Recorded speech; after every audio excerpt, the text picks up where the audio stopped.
Bonsoir à tous, nous revoilà pour un nouveau direct hier stream. Est-ce que tout le monde peut me confirmer que le son et l'image sont bons à la fois sur Telegram et sur VK? Alors, wow, je vois que vous êtes déjà dans les starting blocks sur Telegram.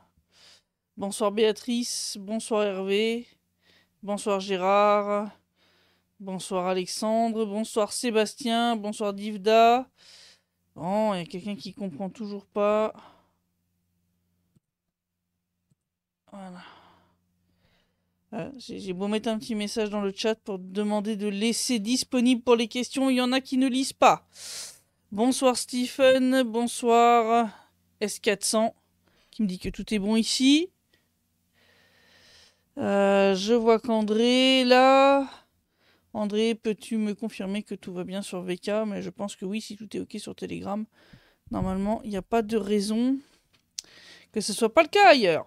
Alors, pour ceux qui ne l'auraient pas vu, j'ai publié donc cet après-midi un article analysant en détail le discours de Vladimir Poutine lors du fameux forum du club de Valdaï, qui en est déjà à sa, je crois, 22e édition.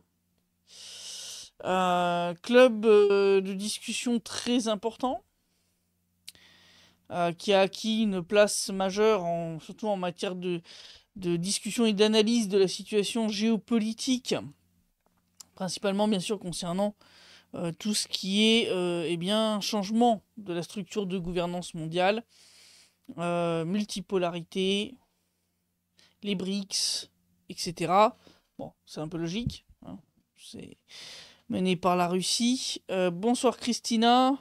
Bonsoir André qui confirme que tout va bien. Et donc, ces discours de Vladimir Poutine sont toujours extrêmement importants à lire. Alors c'est vrai que du temps de Donbass Insider, je vous les traduisais au complet en français. Là, celui d'hier, il faisait quand même 13 pages. Donc, c'était quand même pas mal de travail. Je crois que le plus long qu'il nous a fait faisait plus d'une vingtaine de pages.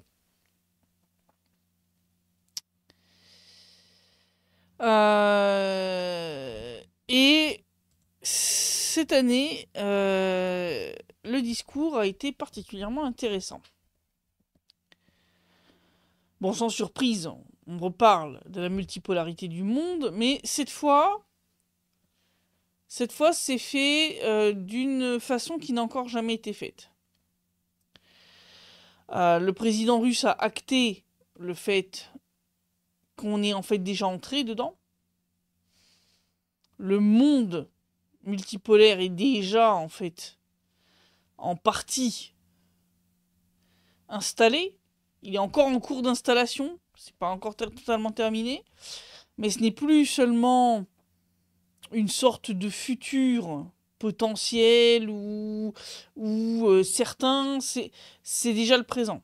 C'est-à-dire on est déjà entré dans la construction concrète du monde multipolaire. Donc ça, c'est déjà un premier point extrêmement important du discours de Vladimir Poutine au forum du club de Valdaï.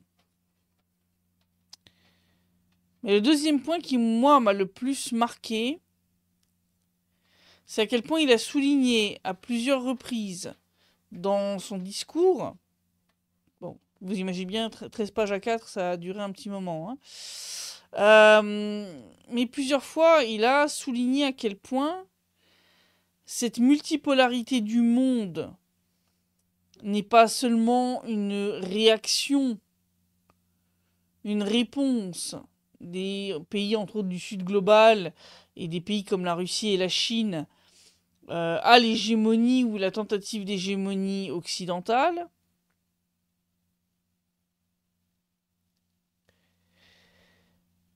mais une conséquence inéluctable. C'est les mots qu'il a utilisés. il faut savoir que Vladimir Poutine choisit toujours très, très précisément ses mots. Et donc, j'ai réfléchi à pourquoi il utilisait ce terme de conséquences inéluctables.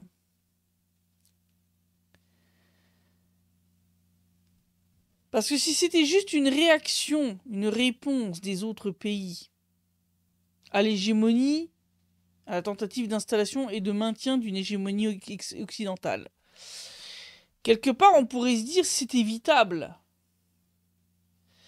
Quelque part on pourrait se dire il y avait peut-être moyen d'empêcher que ça arrive.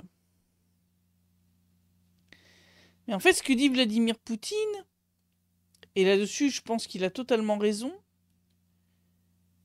c'est que la tentative même d'instaurer une hégémonie de la part de l'Occident et ensuite de maintenir cette hégémonie coûte que coûte, est la cause même de ce mouvement extrêmement profond vers la multipolarité du monde. C'est-à-dire, ce n'est pas quelque chose d'évitable, comme il le dit, c'est une conséquence inéluctable. Les deux mots, en fait, on va dire, se renforcent l'un l'autre. Hein. C'est une conséquence, si c'est une conséquence inéluctable. C'est-à-dire, le fait même de tenter d'installer et de préserver une hégémonie occidentale a semé les graines de la destruction de cette même hégémonie. C'est assez intéressant, moi ça me fait penser à cette phrase qui vient donc de la série de livres Dune, qui a été adaptée lors d'une série de petits téléfilms dans les années 2000. Et à un moment, un des personnages dit « Chaque révolution porte en elle les graines de sa propre destruction ». Et en fait, ça s'applique totalement à l'hégémonie occidentale. C'est-à-dire que sans même le réaliser, en essayant en fait de dominer à eux tout seuls le monde, les Occidentaux ont provoqué une cascade d'événements qui ne pouvaient pas être évités et qui ne peuvent que mener à un monde multipolaire.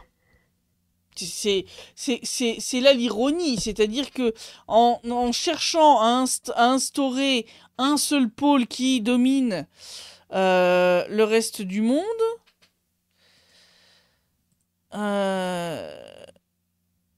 les Occidentaux ont eux-mêmes sabordé leur plan. C'est quand même extraordinaire. Hein, c'est-à-dire que le truc était voué à l'échec dès le départ. Parce que dès le départ, essayer d'instaurer l'hégémonie, semer les graines pour un modèle qui est à l'antipode complet de l'hégémonie. Quelque part, c'est une façon pour Vladimir Poutine de renvoyer le blâme, hein, puisque bon, on avait vu sous ces tirades grandiloquentes de Donald Trump sur oui, ils sont réunis à Shanghai pour tous les pays qui sont pas contents avec nous, qui s'opposent à nous, qui etc., etc., etc. Donc une idée d'opposition et que de dire ouais mais enfin en gros ce modèle que vous essayez de construire, bah, c'est vous qui en êtes responsable parce que vous essayez de le construire. Et en fait pas du tout. Vladimir Poutine là leur renvoie tout ça dans la figure en leur disant mais en fait vous êtes les seuls à blâmer. C'est-à-dire vous nous reprochez d'essayer de changer la structure de gouvernance du monde qui vous convenait et qui maintenant vous convient plus. En gros, vous essayez de nous mettre ça sur le dos, mais en réalité, vous êtes les seuls coupables. Vous avez vous-même semé les graines de ce monde multipolaire en essayant de le rendre monopolaire, c'est-à-dire en faisant un hégémon. Donc ça, c'est pas mal. Je trouve que c'est très juste. Je pense que, clairement, une tentative de dominer, comme il le dit, le monde entier était impossible, comme il le dit, il suffit de connaître l'histoire pour se rendre compte que ça ne peut pas tenir. Il n'y a aucun pays au monde qui a la puissance nécessaire pour dominer tous les autres. C'est juste impossible. Et même s'il y a un moment une forme de domination, ça finit toujours par se casser la figure. C'est ce que je vous disais lors d'un des directs précédents, quand je vous expliquais que tous les empires naissent, croissent, puis meurent. Aucun empire ne peut se maintenir pour l'éternité. Ça n'existe pas. Et ça, c'est une leçon d'histoire que Vladimir Poutine a très bien intégrée. C'est pour ça que j'avais répondu à quelqu'un qui me demandait est-ce que la Russie a des volontés impérialistes. Et je disais non. Parce que justement, Vladimir Poutine a compris cette leçon historique. Et dans son discours, justement, il claque un petit peu ça dans la figure des Occidentaux, en leur disant, mais vous avez été des idiots. Vous avez voulu instaurer une hégémonie, alors que si vous aviez étudié l'histoire, si vous en aviez retenu les leçons, vous vous seriez rendu compte que cela est impossible.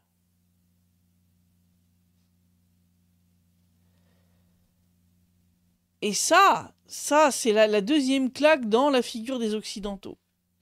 C'est-à-dire la première, c'est de dire, c'est pas nous qui sommes responsables du fait que l'ordre mondial est en train de changer, c'est vous-même qui avez provoqué ça, par vos actions. Et cette conséquence est aussi inéluctable que la loi d'action-réaction en physique. Voilà, bon. C'est aussi simple que ça. Et la deuxième, c'est... Et en plus, vous auriez pu vous épargner tout ça si vous aviez eu la décence d'avoir un minimum de culture générale, d'avoir appris l'histoire et d'en avoir retenu les leçons. Donc ça, c'est la deuxième claque dans le museau. C'est pour faire bonne mesure, hein, une claque d'un côté, une claque de l'autre. On fait un aller-retour. Alors bonsoir Raymond qui est arrivé un petit peu en retard. Hervé qui dit l'idée des BRICS vient du refus des Américains d'accepter la Russie dans l'OTAN. Et évidemment, la réponse est très profonde. Oui, oui, oui. D'ailleurs, Vladimir Poutine l'a rappelé dans son discours, plusieurs fois. Il a dit, on a demandé 2 fois. 2 fois. Déjà, une première fois, à l'époque même où l'URSS existait encore. L'URSS a tenté de rentrer dans l'OTAN. Tu te dis, là, Et donc, dans les années 2000, à l'époque de la présidence de Clinton.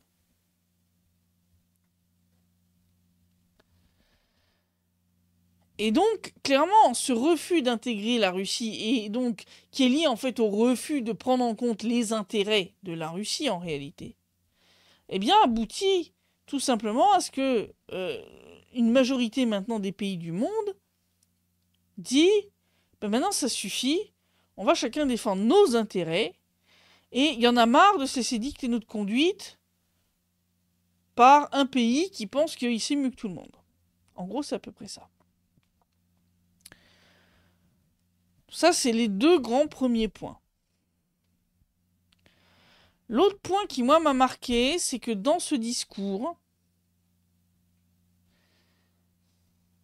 certes, il parle de ce en quoi la multipolarité du monde va changer positivement ce dernier, mais il parle aussi de ce en quoi elle va le changer négativement.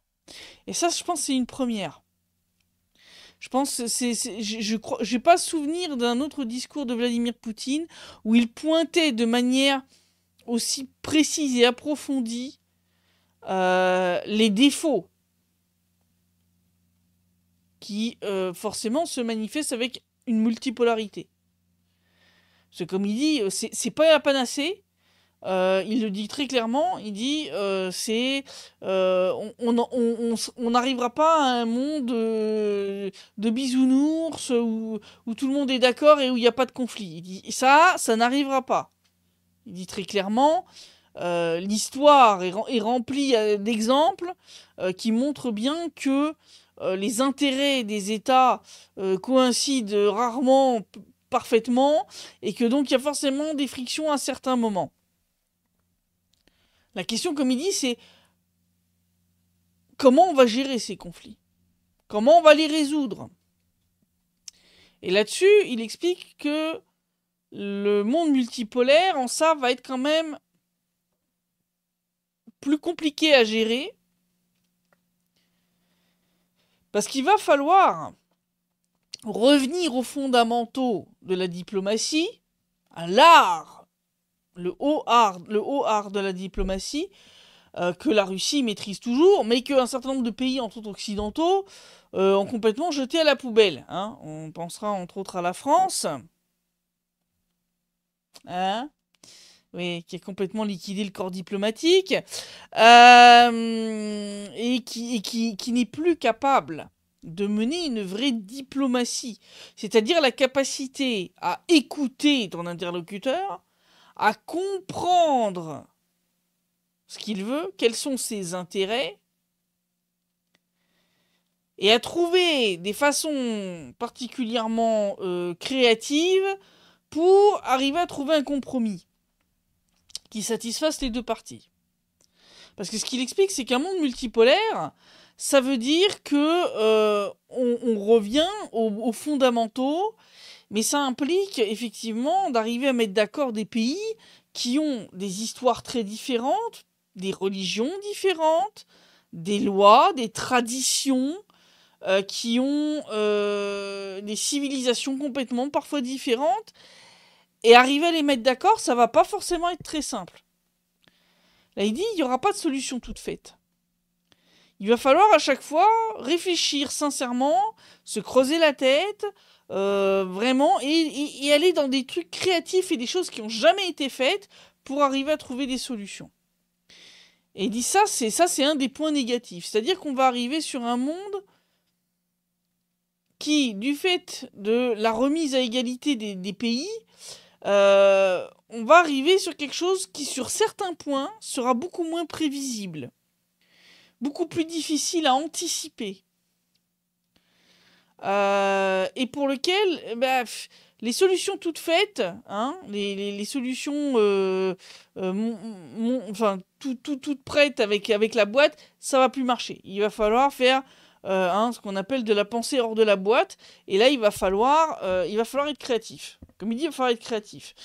Et ça, c'est quelque chose que la Russie maîtrise. C'est quelque chose, par contre, que les pays occidentaux ont perdu. Et ça veut dire que ça va être un très, très gros handicap pour les pays occidentaux qui ont complètement désappris à faire de la vraie diplomatie. Ça, pour eux, ça va être un gros problème. Il va falloir revenir en arrière. Il va falloir réapprendre des choses qui étaient acquises et qui ont été perdues. Donc ça, c'est une chose assez importante. Donc ça, c'est, je pense, les trois gros points.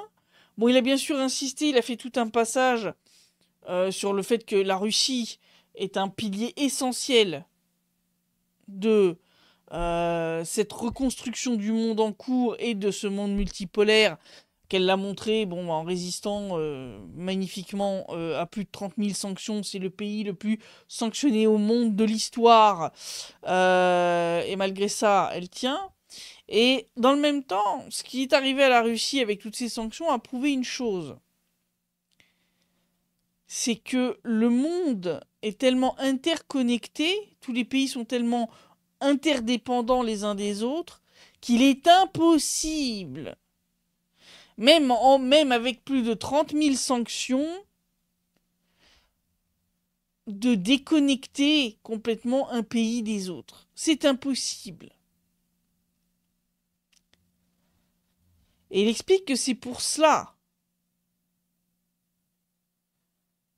que il va falloir refaire de la diplomatie, parce que il va falloir prendre en compte ce paramètre. Ce paramètre d'interdépendance, d'interconnectivité qui fait que, comme il l'a dit et répété plusieurs fois, la sécurité d'un pays ne peut pas être définie aux dépens de la sécurité du voisin. Ça, c'est pas possible. Ça ne peut pas marcher. Comme il dit, dans ce cas, il n'y a de sécurité ni pour l'un ni pour l'autre. Et donc il explique très clairement qu'il va falloir revenir à des discussions bilatérales entre pays voisins pour trouver des accords qui vont satisfaire les deux parties et qui vont permettre d'obtenir une sécurité commune. Et ça aussi, c'est un point important. Donc, il a vraiment mis l'accent sur tout ça. Il a bien sûr parlé du conflit avec l'Ukraine en disant à quel point c'était un conflit qui non seulement désole, on va dire, le désole lui en tant que personne, mais les Russes de manière générale. Parce que contrairement à ce que on vous dépeint, les Russes sont pas des ogres qui mangent des enfants au petit déjeuner. Non, non, non. Les Russes ont des liens très forts, puisque, comme j'ai déjà expliqué, l'Ukraine est un pays artificiel. Une bonne partie du pays faisait partie de l'Empire russe jusqu'en 1917. Voilà, c'est le même peuple qui a été séparé par l'histoire, mais c'est le même peuple. Et donc, les Russes, ça leur fait mal, si vous voulez, la situation actuelle où ils se retrouvent à devoir tuer des gens issus d'un peuple frère, d'un peuple qui en fait est le leur, hein, qui a juste été renommé par les bolcheviks sur des passeports, mais comme je l'ai déjà dit 20 fois, tu peux donner un passeport à un chien en disant que c'est un chat, il va pas se mettre à miauler, hein, voilà. Donc ça, il en a parlé, bien sûr, et il a clairement utilisé ce conflit comme exemple de ce qui arrive lorsqu'on ne prend pas en compte les intérêts de l'une des parties au conflit, et que donc on décide de faire comme bon nous semble, et puis ça te plaît pas, c'est pareil. Ben non, ça peut pas marcher comme ça. Et les conséquences, elles sont terribles. Et ça, il l'a utilisé vraiment comme exemple dans ce sens-là.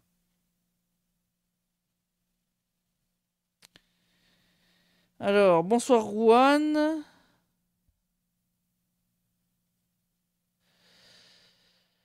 Alors, S400 qui me dit que ça n'arrête pas de couper sur Telegram. Ah, désolé. Bon, bah, c'est Telegram qui a des bugs.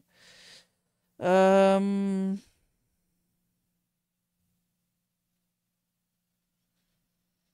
Question, pourquoi le Sud global dans sa totalité ne quitterait pas l'ONU pour justement forcer les Occidentaux à les confronter à la réalité, qu'il faut enfin laisser la place aux autres, ils ne sont plus seuls dans le monde, et enfin faire un vrai ONU.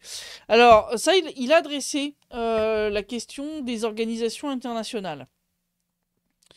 Vladimir Poutine a dit très clairement que cette tentative d'instaurer une hégémonie de la part de l'Occident a eu des conséquences absolument désastreuses sur les institutions, les organisations internationales qui avaient été créées pour justement éviter la guerre, etc. Comme l'ONU, l'OSCE, etc. Mais ce qu'a dit clairement Vladimir Poutine, c'est que le problème, c'est que pour l'instant, on n'a toujours pas élaboré d'alternatives sérieuses, viables à l'ONU.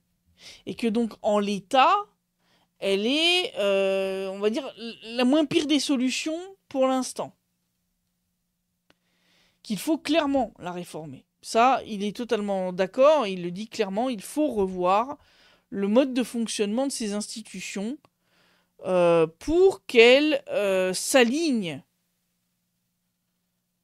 sur la structure multipolaire du monde. Le problème, c'est qu'en l'état actuel, tant que les Occidentaux, en fait, refusent, comme tu dis, de voir la réalité en face, ce n'est pas possible. C'est-à-dire que si le Sud global en fait quittait l'ONU, le problème c'est que l'ONU garderait un certain nombre, on va dire, de prérogatives, et il resterait plus que l'Occident, donc il serait tout seul à décider. C'est pas une solution. Voilà, donc lui ce qu'il pense, c'est qu'il faut clairement retravailler ces organisations, les retravailler en profondeur, mais il faut se mettre déjà d'accord sur ce qu'on veut en faire. C'est-à-dire, si on casse tout et qu'on a rien comme alternative, le résultat sera encore pire qu'avant d'avoir tout cassé. Donc, clairement, je pense que son discours est aussi, là, on va dire, pour lancer un peu le processus. Donc, il faut créer une alternative, bien sûr. Bien sûr. Mais en l'état actuel, c'est la moins pire des solutions. C'est un peu ça l'idée. Bonsoir Gorka. Divda, l'Occident a deux rêves. Le désir d'immortalité, le désir de domination globale. Elle n'aura ni l'un ni l'autre. Oui, oui, c'est clair. C'est clair. De toute façon, rien n'est éternel dans ce monde. Hein, ce que disait le Bouddha. La seule chose permanente, c'est le changement. Hein. La seule chose permanente, c'est l'impermanence. Il n'y a rien qui est impermanent dans le monde. Alors, je regarde les questions sur VK. Alors,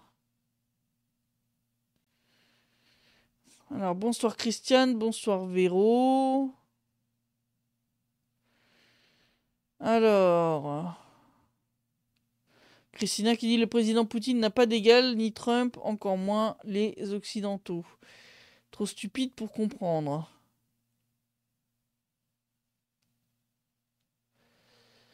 Alors, l'art de la diplomatie n'est plus l'apanage de la France, dit Christina. Bah oui, malheureusement.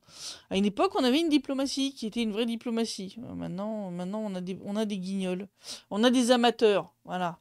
On a des amateurs qui sont fiers de l'être. Je suis pas sûr qu'il y ait quoi que ce soit d'être fier, mais enfin bon.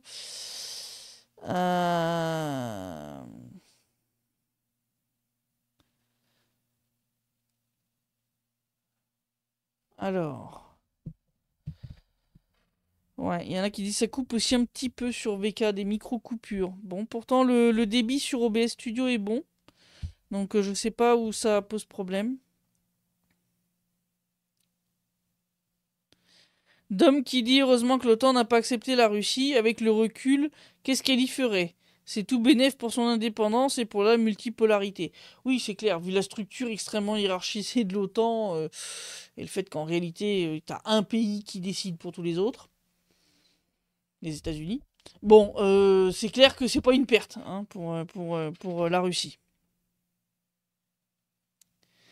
Raymond qui dit la diplomatie, c'est aussi respecter sa parole et les accords conclus. Ce qui n'est pas la règle de l'Occident. Oui, ça aussi, c'est un problème. Ça aussi, c'est un gros problème, bien sûr. Le fait que l'Occident n'a aucune parole, c'est un des gros problèmes liés à l'absence de véritable art diplomatique. Parce qu'en fait, un pays qui a un véritable art diplomatique comprend, normalement a des dirigeants en tout cas, qui comprennent que si tu ne respectes pas les accords que tu signes, bah la prochaine fois, tu n'auras rien à signer. à part ta capitulation ou ce genre de choses, parce que plus personne ne voudra signer d'accord avec toi. Le problème, c'est qu'effectivement, cette illusion d'hégémonie est montée à la tête des dirigeants occidentaux qui sont crus tout permis. Et là, ils sont en train de se manger le mur du réel.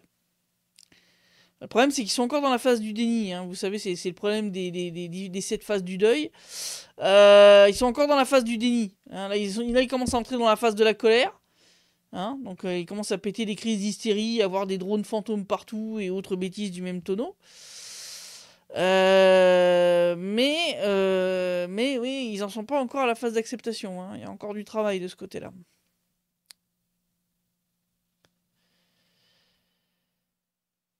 Alors, la disparition de la diplomatie faisait partie du plan avec la disparition des nations européennes, afin qu'il n'y ait qu'une voix, celle des globalistes, dit Joe. Oui, bah oui, mais le problème c'est que ça peut pas marcher. Comme l'a dit Vladimir Poutine, l'histoire nous enseigne tout. L'histoire nous enseigne tout. Et elle nous enseigne qu'il y en a d'autres qui ont essayé. Hein, et comme dirait l'autre, ils ont eu des problèmes. Ça n'a pas marché. Hein, si ça n'a pas marché dans le passé à je sais pas combien de reprises, il n'y a pas de raison que ça marche plus maintenant. Hein, comme disait Einstein, la folie, c'est de continuer à refaire la même chose et d'espérer un résultat différent. Hein. Si ça merde, ça merdera tout le temps. Hein. Je veux dire, voilà. Mais ça, ils n'ont pas encore intégré. C'est grave quand même. Parce qu'à l'heure actuelle, on a quand même une connaissance de l'histoire, de l'humanité, que n'avaient pas, je pense, bon nombre de nos ancêtres il y a ne serait-ce que 200 ou 300 ans,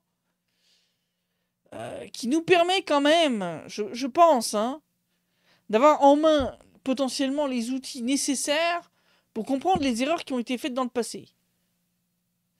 Donc si vous voulez, de mon point de vue, c'est comme pour les gens qui s'informent pas. De mon point de vue, à l'heure actuelle, il n'y a pas d'excuse, si vous voulez. Autant je peux comprendre que quelqu'un qui vivait en 1800 quelque chose ou en 1700 quelque chose, bah, avait peut-être pas une compréhension aussi claire de l'histoire de l'humanité qu'on l'a maintenant. Parce que bah, l'archéologie, la science n'était pas aussi avancée, etc. Mais maintenant, enfin, je veux dire, on a des informations plus que je pense on n'en a jamais eu dans toute l'histoire de l'humanité. Et ces informations, on n'est pas foutu de les utiliser de manière intelligente pour apprendre des erreurs des autres. C'est ça le plus frustrant quelque part, le plus désespérant, on va dire ça. Dom qui dit: comment veux-tu que les esclaves occidentaux apprennent la diplomatie?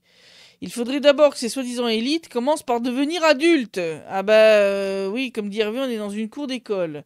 Je pense qu'on est même au niveau maternel. Parce que, bon, quand vous voyez Emmanuel Macron et certaines de ses sorties en matière de déclarations délirantes, je pense que on est à moins de 6 ans d'âge mental, hein, si vous voulez. Ça, on est bien d'accord. Là, le petit caca nerveux avec le pétrolier, là, le bateau qu'ils ont appréhendé dans les eaux internationales, sous prétexte que il aurait violé ci, violé mi, machin. Mais au final, ils l'ont lâché. Hein, il n'est pas plus de drone qu'il y a d'arbres à spaghetti ou de beurre en branche. Hein, je veux dire, c'est se ridiculiser totalement. Mais par contre, c'est montrer que, en gros, t'es sans foi ni loi, quoi. C'est d'ailleurs ce qu'a dit Vladimir Poutine. C'est un acte de piraterie pur et simple. Mais ça, l'image que ça donne de la France aux autres pays, entre autres à des pays, on va dire, puissants économiquement, comme la Chine, l'Inde ou la Russie, bah, c'est que on peut pas vous faire confiance pour faire passer nos bateaux près de chez vous, hein.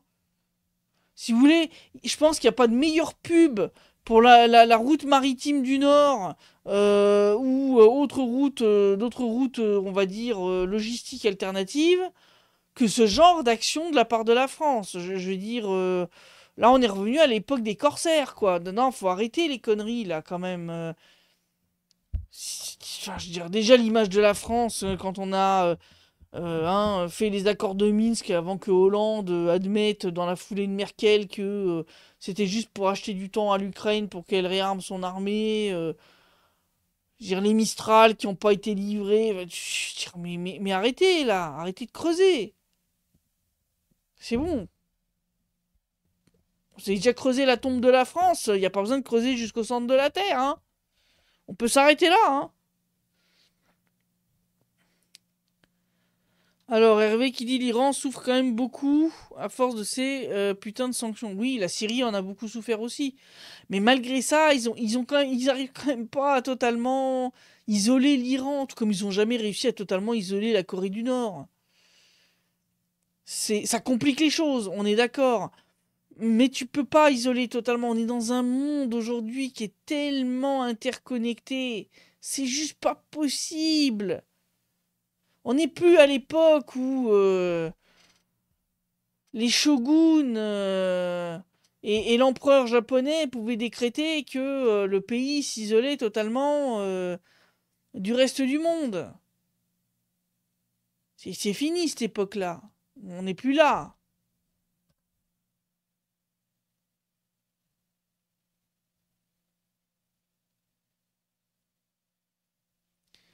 Jokili, il n'y a qu'une cinquantaine d'États et encore qui appliquent les sanctions. Donc les trois quarts ne les appliquent pas, tout le reste c'est de la propagande pour occidentaux naïfs. Oui, et puis même ceux qui les appliquent en réalité, eux-mêmes les contournent, hein. Je rappelle quand même que si vous avez des prix de l'essence qui ont autant flambé en Europe, c'est parce que vous continuez à acheter du pétrole russe. Sauf qu'entre-temps, il a transité par l'Inde, qui touche sa petite commission, hein, c'est normal. Hein, hein. Bah ouais, faut bien payer hein, pour le fait que le pétrole soit raffiné dans les raffineries indiennes pour ensuite pouvoir coller l'étiquette de pétrole Made in India, hein, essence Made in India, diesel Made in India, et que hein, les Européens puissent continuer donc d'acheter du pétrole et du gaz russe déguisé en autre chose. C'est ridicule. C'est aussi ridicule que l'Ukraine, qui pendant des années, tout en hurlant à l'invasion russe, se chauffait avec quoi? Avec du gaz russe, qui transitait à travers son territoire jusqu'à la Slovaquie, qui le réestampillait gaz slovaque, et puis là, ça passait tout seul. C'est de l'hypocrisie totale, mais totale. C'est vraiment... Bon, hein, c'est du grand n'importe quoi. C'est du grand n'importe quoi.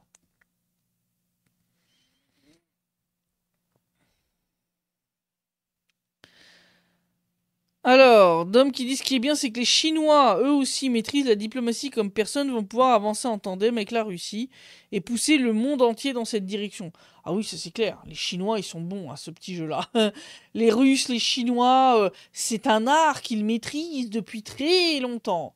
Et eux, ils l'ont gardé. C'est ça, c'est la chance qu'ils ont, c'est que ils n'ont pas fait comme les Occidentaux qui ont jeté les manuels. Sur l'art de la diplomatie à la poubelle, hein, et eux, ils ont gardé un art diplomatique. Donc c'est clair que ça leur donne un énorme avantage dans ce nouveau monde qui est en pleine reconstruction.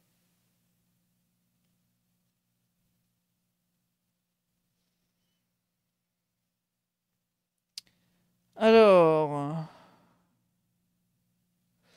Raymond qui dit pire, c'est comme dans une guerre civile, on peut avoir des membres d'une même famille dans les deux camps. Par exemple, Sirski, dont le père vit à Moscou. Oui, oui, oui. Oui, oui, oui. Oui, le chef de l'armée ukrainienne, son père est russe et vit à Moscou. Et j'en connais, hein. J'en connais ici.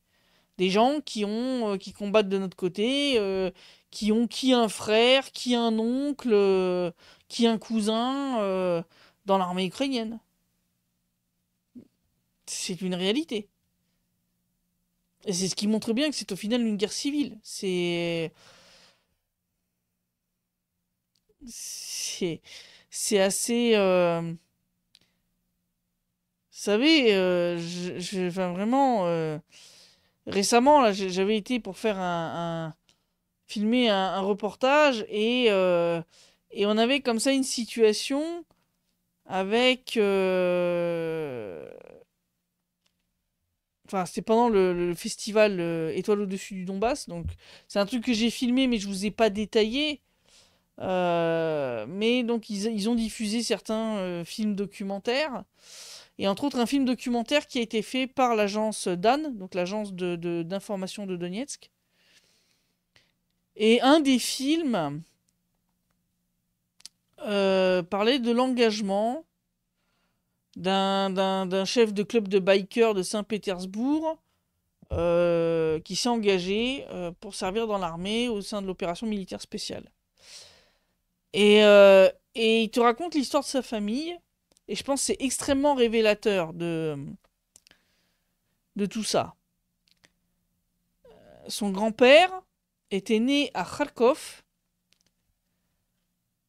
et est mort en défendant Leningrad lors du blocus de la ville par l'armée nazie du Troisième Reich. Et lui, qui est né à Saint-Pétersbourg,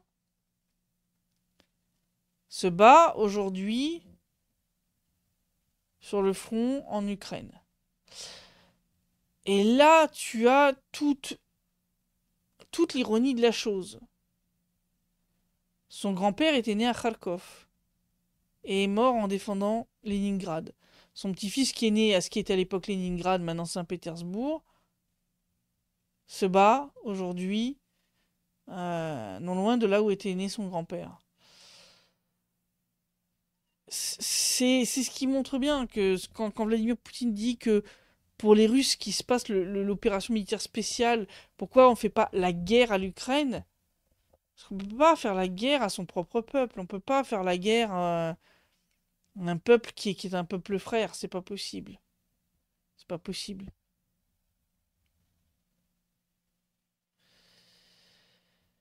Alors, Hervé qui demande quand est-ce que Vlad met une branlée à Bibi. Ah, Metamiaou. Metamiaou. Non, mais c'est pas la méthode. Je sais bien que vous aimeriez qu'il leur mette des grandes claques dans la tête. Mais ça sera fait autrement. Ça sera fait autrement. S400 qui dit l'ONU égale la SDN. Oui, la fameuse Société des Nations qui s'est effondrée, ayant montré sa totale inutilité. Voilà, donc après la Seconde Guerre mondiale, elle a été liquidée avec perte et profit, et on a bâti l'ONU sur ses cendres. Donc il faut clairement réfléchir à quelque chose, de monter une alternative sérieuse, crédible, fiable à l'ONU, avant de détruire l'ONU, quoi. Alors, Stephen qui dit la diplomatie de qualité est égale à un bon compromis pour les deux parties, ni plus ni moins. Mais c'est ça, et c'est ce qu'il dit. Et il dit pour ça, tu dois être capable d'écouter ton interlocuteur réellement, de prendre en compte ses demandes, ses intérêts, et donc tu peux pas aller, oui, mais moi je m'en fous de tes intérêts, moi j'ai décidé que ça serait comme ça. Non, ça c'est pas de la diplomatie. Le problème c'est que les Occidentaux pratiquent comme ça depuis plusieurs décennies, donc je pense que la redescente pour eux vers une méthode de discussion bilatérale avec les autres pays qui soit beaucoup plus respectueuse des intérêts de ces 10 pays, je pense que ça va être assez douloureux quand même pour eux, hein. Divida qui dit on voit qu'ils sont encore dans le déni. Maintenant, la France renoue avec son passé de corsaire à raisonnement du tanker de la flotte fantôme. Déjà la chaise terreur, oui, bah oui. Puis quand on voit l'hystérie, où ils sont en train de vous désigner. Ça, c'est d'ailleurs aussi un truc qu'a dit Vladimir Poutine lors de son discours, où il a pointé le côté délirant des Occidentaux, hein, qui pointent la Russie comme ennemie pour distraire, en fait, les différents citoyens de leur pays, de la situation catastrophique en interne, parce que c'est ça, c'est une diversion. Hein, on essaie de vous montrer la lune pour que vous ne regardiez pas ce qui se passe à vos pieds. C'est exactement ça. Et il l'a dit plusieurs fois d'ailleurs. Il a dit très clairement que je veux dire, ces pays ont assez de problèmes en interne à régler. Il n'y a pas besoin de créer artificiellement des conflits pour essayer de détourner l'attention, alors que ça risque de dégénérer en quelque chose de bien pire, qui ne ferait qu'aggraver encore les problèmes internes déjà criants. Il leur a dit calmez-vous, hein, allez vous coucher, et à tête reposée, réfléchissez-y, quoi, parce que c'est pas possible. C'est pas possible. C'est du grand n'importe quoi. Et là-dessus, je suis d'accord avec lui. Il faut vraiment que les pays sortent de cette tentation facile de désigner le bouc émissaire extérieur et de provoquer un conflit pour cacher la merde, quoi, sous le tapis. C'est d'ailleurs quelque chose qu'il pointe dans son discours à plusieurs reprises là aussi, c'est que avec la transformation du monde vers un monde multipolaire et on va dire toute l'incertitude, toute l'imprévisibilité que cela entraîne, il dit clairement qu'il est plus que jamais nécessaire que les différents pays du monde travaillent main dans la main pour résoudre les problèmes systémiques auxquels fait face l'humanité. Parce qu'il dit si on continue sur la lignée du oui, j'ai des problèmes en interne mais j'ai pas envie de me casser la tête à les régler, donc bon, bah, je vais dire que machin c'est de la faute de machin, et puis on va déclarer que on va se mettre en guerre contre machin, comme ça voilà, mes concitoyens ils iront pas trop foutre le nez dans ce qui va pas. Il dit si on continue comme ça on fonce dans le mur, hein. C'est-à-dire qu'il dit très clairement que si on veut que l'humanité ait un avenir, il y a un moment où il va falloir se comporter en adulte, hein, puisqu'on parlait de bac à sable et on va dire, de comportement digne de l'école maternelle. Hein. Donc il dit très clairement, on va faire face à des défis extrêmement graves, importants, qui pourraient remettre en cause l'existence même d'un avenir pour l'humanité. Donc à un moment, il serait peut-être temps de réaliser que c'est plus le moment pour ce genre de comportement areux, bac à sable. Ah bah tu veux pas me prêter ton seau, bah je te fous un coup de pelle sur la tête, quoi. Bon, non, ça c'est fini, ça faut arrêter. Faut arrêter. C'est comme il l'explique très clairement, il dit la solution à nos problèmes systémiques, elle se trouve pas dans la tête d'une seule personne ou d'un seul peuple. Il dit il va falloir clairement qu'on bosse tous ensemble pour trouver, là encore, des solutions créatives, des solutions qui ont jamais encore été envisagées. Il dit si on fait ça chacun dans son coin, on va pas y arriver. Hein.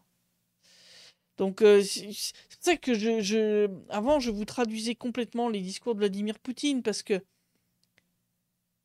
c'est des tels monuments de sagesse, sincèrement. Quand vous voyez ce qu'il dit dans ses discours et la façon dont on vous le dépeint en Occident, vous comprenez qu'il y a un problème quand même. Vous avez quand même le Grand Canyon entre les deux. Et encore, je ne parle pas du Grand Canyon terrien, je vous parle du Grand Canyon martien. Hein, voilà. Je vais dire, c'est pas possible. À un moment, si vous avez autour de vous des gens qui considèrent que Vladimir Poutine est un tyran, un dictateur, faites-leur lire les traductions en français, les discours de Poutine à Valdaï, etc. Et demandez-leur, voilà, quand tu lis quelqu'un comme ça, est-ce que ça te semble être un tyran délirant, le genre de mec qui se lève un matin, il s'est levé du mauvais pied, puis il décide d'envahir le pays voisin? Non. Bon, voilà, une fois que tu as vraiment lu ces déclarations, tu comprends à qui tu as réellement affaire. Alors, question de Paco. Quelle est la situation avec les raffineries? Comment se fait-il que les Ukrainiens frappent les raffineries à répétition? On parle d'une perte de 38 à 40% de capacité de production détruite et les médias occidentaux sont super contents et parlent déjà du début de la fin pour la Russie. Est-ce qu'il est vrai qu'il y a des soulèvements d'une partie de la population russe contre Vladimir Poutine? Non. Non. Non, il n'y a pas de destruction de 38 à 40% de la capacité. On est à beaucoup moins que ça. On est à je crois, on était sur du 18% ou un truc comme ça, donc pas du tout ce level-là. Ça crée quelques petites pénuries. On a des problèmes ici, on a des problèmes en Crimée, dans certaines régions. Ils y travaillent. Le problème, en fait, c'est que protéger une raffinerie, c'est pas simple. Une raffinerie, c'est quand même un énorme truc. Voilà.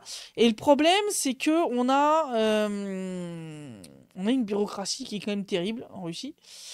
Et qui pose problème. C'est-à-dire que on a entre autres des normes de lutte anti-incendie qui posent problème, qui interfèrent. C'est-à-dire que tu peux pas appliquer à une raffinerie les mêmes méthodes de protection que sur une voiture ou un char. Si tu commences à mettre des grilles partout, ils ont essayé là, de faire quelque chose avec des filets à certains endroits. Le problème, c'est que les drones qui attaquent sont pas des petits drones, c'est pas des Mavic. C'est des gros drones. C'est des drones qui sont de la taille d'un petit avion. Avec un filet qui est à moins de 2 mètres de distance, des fûts, ça va pas protéger si le drone est intact au moment de l'impact. Il va déchirer les filets et il va percer. La seule chose contre laquelle ça va protéger, c'est des morceaux. C'est-à-dire si le drone est abattu, il y a des morceaux qui tombent. Là, oui, ça devrait protéger un peu. Donc là, on commence à tester des trucs. Le petit problème, c'est que ces raffineries, elles appartiennent à des sociétés privées. Eh oui. Et qu'il y a beaucoup de fonctionnaires que ça plaît pas l'idée de filer des moyens de défense antiaérienne à des sociétés de protection, des sociétés de sécurité privées. Vous comprenez un peu le truc. C'est pas simple. Il y a plein d'obstacles, en fait, qui posent problème. Et comme je dis, entre autres, la lutte anti-incendie. Il faut que les installations restent accessibles, il faut que les pompiers puissent accéder à certaines zones. Donc, parce que les compagnies ont déjà pensé, réfléchi, commencé à se dire, mais qu'est-ce qu'on peut faire? Et à chaque fois qu'ils consultaient, entre autres, les pompiers pour voir, ben voilà, est-ce que ça, non, ça passe pas. Parce que bah, quand on fait une vérification de votre site, il faut qu'on puisse accéder là, il faut qu'on puisse faire ça. S'il y a un incendie, il faut qu'on puisse accéder à telle zone. Et donc c'est pas simple. Ce n'est pas simple. C'est pas une question facile. C'est pas du tout une question facile.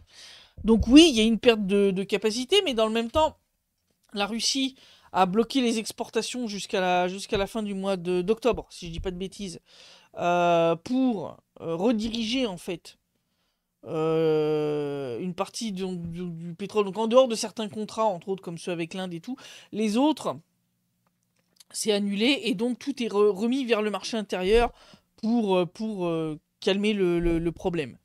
Donc voilà, c'est effectivement un problème, mais c'est pas dans les proportions que les médias occidentaux vous racontent. Il n'y a pas de soulèvement de la population russe contre Vladimir Poutine. Faut arrêter les bêtises.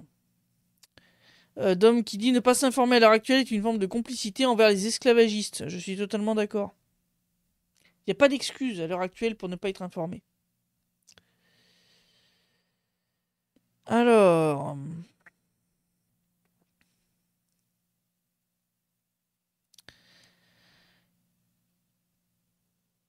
Alors, Joe qui dit donc le bateau a repris la route sans sanction, faisant encore passer Macron et son gouvernement pour des idiots. Bah oui, oui, non mais. Avec lui, vous n'avez pas fini de passer pour des cons, hein, je vous le dis. Hein. Il va humilier la France jusqu'au bout, hein, faut le foutre dehors.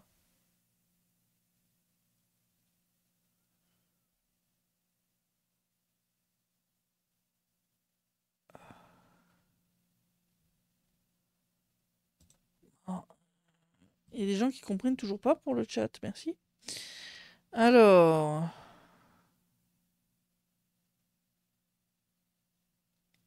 La Boétie disait quand un dirigeant pointe un bouc émissaire, c'est le début de la dictature. Ben exactement.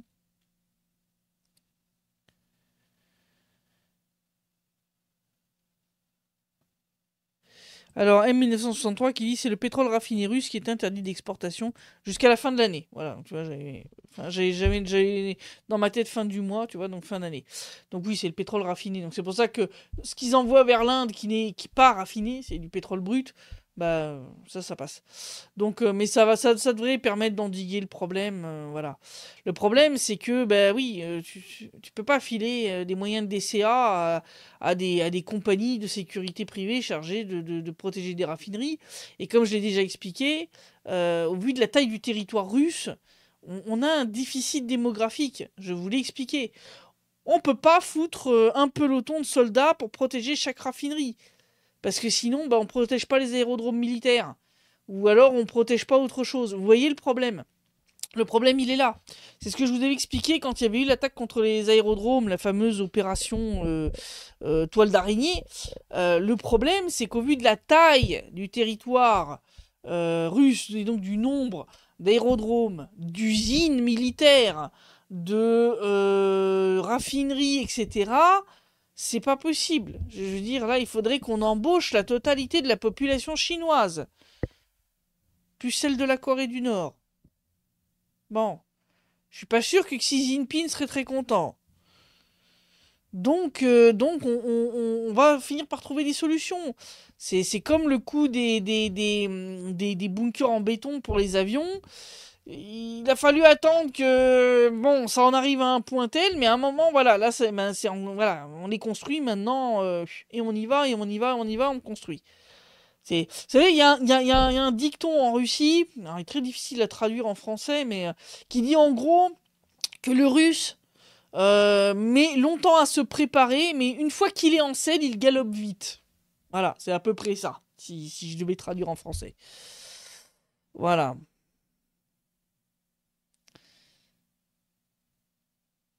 Alors, Dom qui dit je ne pense pas que Macron humilie la France, car le monde entier sait qu'il n'a rien à voir avec le peuple français. D'autant qu'il a lui-même proclamé il n'aime pas la France. Par contre, il s'humilie lui-même très copieusement. Ouais. Après, ouais, enfin, les Russes en sont conscients, hein, mais franchement, la France passe quand même. Parce que les Russes comprennent pas comment l'autre il a pu être élu, hein, je veux dire, 2 fois. Oui, comme dit Hervé, il nous éclabousse quand même un peu, hein. Oui. C'est ça le problème quand t'as un sale môme qui est en train de patauger dans la gadoue, ça en fout dans tous les coins.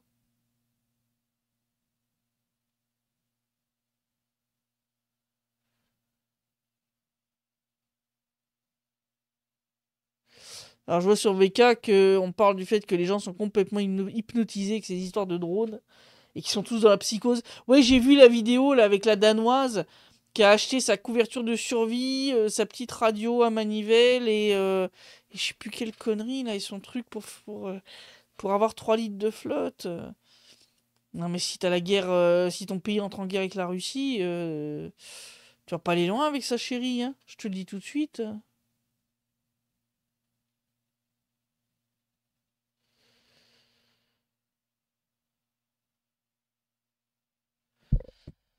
Alors,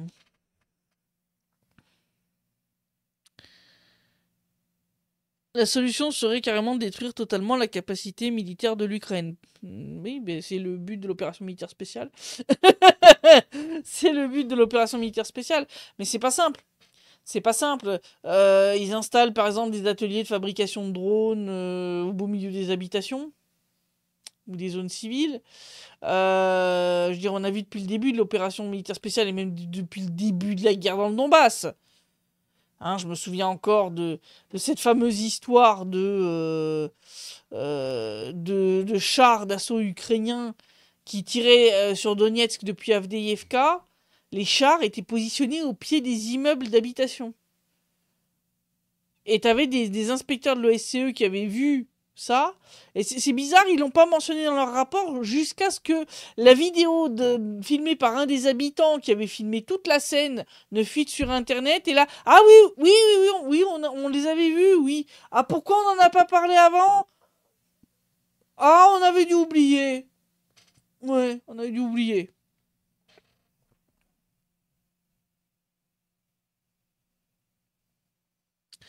Stephen qui dit il faudrait que, coup pour coup, la Russie frappe et détruise les infrastructures 100 fois plus. À force, les Ukro-nazis vont bien rentrer à la niche. Ah, mais de toute façon, c'est ce qui leur pend au nez, hein. C'est ce qui leur pend au nez. C'est pour ça que Zelensky a fait ses petites menaces en disant que si Kiev se retrouvait sans électricité cet hiver, la Russie va voir ce qu'elle va voir. Parce qu'il sent bien que ça va venir, ça. Bien sûr. Bien sûr.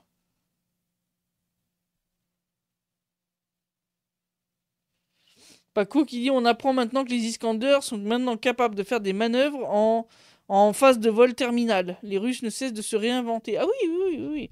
Ah, les Russes sont capables d'une créativité en matière d'innovation, en matière d'armes. Oui, oui, oui, oui. Xi qui commence, que peut-on faire à notre niveau pour valoriser la Russie? Beaucoup de gens ne connaissent que les chaînes BFM. LCI, etc. Mais je vous ai dit, partagez les discours en français de Monsieur Vladimir Poutine. Partagez les interviews qu'on fait avec les gens. La vie en Russie, les vidéos qui montrent la réalité, tout simplement, et qui sont difficilement contestables. C'est les meilleurs arguments que vous pouvez avoir. C'est les meilleurs arguments que vous pouvez avoir. C'est voilà, montrer des reportages avec interviews de gens ordinaires. Je vous parle pas d'interviews de politiciens ou de... Non, monsieur, madame, tout le monde. Monsieur, madame, tout le monde. Voilà. Donc, c'est la meilleure chose pour ouvrir les yeux des gens. Là, j'ai vu sous les dernières vidéos qu'on a publiées sur YouTube, il y a eu pas mal de commentaires de gens qui disaient qu'ils avaient ouvert les yeux grâce à mes reportages depuis 2016 ou depuis 2022. Donc, utilisez-les. Utilisez les interviews avec les civils. Utilisez les discours en français de Vladimir Poutine. Et montrer petit à petit aux gens que l'image qu'ils ont de la Russie et de Vladimir Poutine et de la situation dans la zone de l'opération militaire spéciale est complètement déformée. Fabrice qui dit le Russe est patient et malheureusement habitué au sacrifice. La guerre d'attrition en cours aura raison de l'armée otanienne et de leurs économies. Nous en subirons, hélas, les conséquences. Ben oui. Oui. Et comme je vous ai dit, hein, quand je vous ai parlé des deux gars là, qui avaient passé 60 jours cachés sous un char d'assaut, Les armées européennes sont pas prêtes hein, pour une guerre contre la Russie. Hein. Vous êtes pas prêts, vous êtes pas prêts à faire face à des mecs comme ça. Hein. C'est... Non, non, non, y a personne qui peut vaincre la Russie dans un conflit aussi existentiel. Il n'y a pas moyen de moyenner. Ça va pas le faire. C'est... Ils sont d'une résilience et d'une endurance physique et psychologique. Vous êtes pas prêts. Tout comme les Chinois ou les Nord-Coréens. Hein. C'est... Voilà, c'est des peuples qui ont été endurcis par leur histoire. Non, non, non, non, non. Ça va pas le faire. Alors...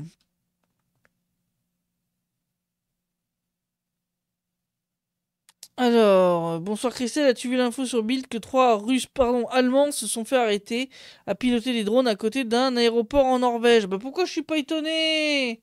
Hein? Pourquoi je suis pas étonné? Bon. Hein? En Pologne, ils avaient arrêté, soi-disant au départ c'était 2 Biélorusses. Au final, c'était un Ukrainien et une Biélorusse mineure. Donc, hein? Voilà, ça a été vite mis sous le tapis.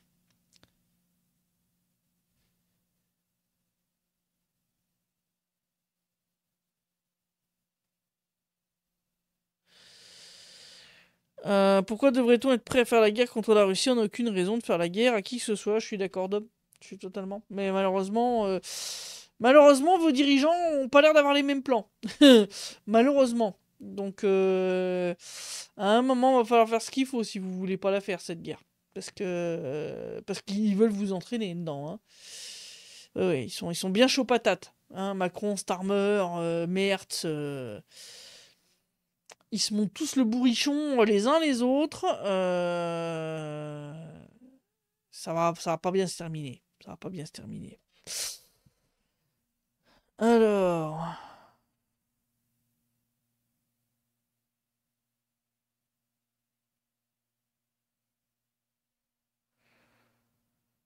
Oui, partagez les vidéos de Thomas, du Frucien et d'autres qui vous montrent la réalité de la vie en Russie. C'est aussi une bonne façon. Voilà. Hop, désolé.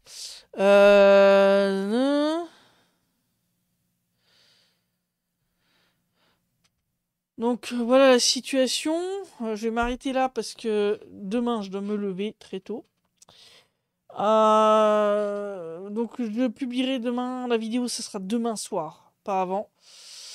Parce que je vais être très occupé en journée, mais demain soir, promis, vous aurez la publication de l'enregistrement du direct. Si vous avez encore des questions, n'hésitez pas, le chat est là pour ça. Les commentaires aussi, sinon sous les vidéos, vous pouvez poser des questions, je les lis tous. Promis. Je vous retrouve dimanche pour le prochain rapport hebdomadaire de situation qui promet d'être intéressant, puisque ça évolue bien, entre autres au niveau de Kupiansk. Enfin, bien pour nous, hein, pour la Russie, pas pour l'armée ukrainienne. Je vous retrouverai la semaine prochaine pour le prochain direct IR Stream. En tout cas, merci à tous voilà, d'avoir été là, d'avoir écouté attentivement. N'hésitez pas, comme je dis, à partager l'article que j'ai fait aujourd'hui. Il y a quand même des longues citations de Vladimir Poutine. Je pense que ça peut aider quand même à faire comprendre à certaines personnes que c'est pas un ogre mangeur d'enfants au petit déjeuner. Voilà, voilà. Donc bonne soirée à vous tous. Merci d'avoir été aussi actifs comme d'habitude. Et je vous retrouve la semaine prochaine pour le prochain direct. D'ici là, portez-vous bien.